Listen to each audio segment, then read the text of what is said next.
Hello mga kaputo! Yan. So, first of all, Merry Christmas to everyone. So, today, magre-repack tayo ng ating pamimigay mamayang gabi sa ating church after ng evening class. So, ito, magbibigay tayo ng mga sliced bread. Ayan. Dalawang piraso, small and big. Tapos, lagyan natin siya ng sugar, milk, and coffee. So ito, siguro makakagawa tayo mga 50 pieces ito. So 50 family ang mabibigyan natin siya mamaya gabi. So since Christmas, sabi nga diba, share your blessings. So ang gagawin natin is magbibigay tayo ng mga blessings para sa ating mga kapatid mamaya gabi. So yeah. And for sure, after ng mas, pwede na lang pagsalusaluhan ito kahit wala silang handa.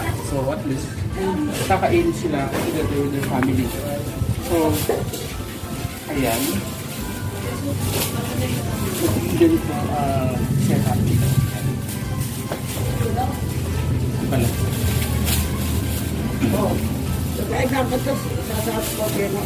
Okay. Yeah. Makagawa tayo na at least bilang ka ng babo ka. 50 pieces na ganito.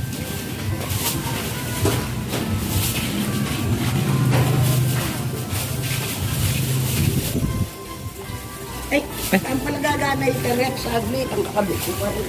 So ayan mga friends, mga kaputo, may mga volunteers tayo, mga pamangkin namin, nagbabalot sila ngayon, tumutulong sa kanilang uncle para matapos na ito. At may pamagay na mamaya sa ating mga, sa church. So yan, sa church naman niya ibibigay yung mga to. So yan. Pwede ka kasi asingkan. Anong masasabi mo? Well, I'm so grateful and of course, di ba, sa lahat ng mga pagpapagal natin o mga blessed things na binibigay ni Lord. So ito, ibabahagi sa ibang mga tao. So kahit pa paano, makapasaya din natin sila sa mumunting mga ganitong regalo. So mamayang gabi, sunset wala doon, so after the class,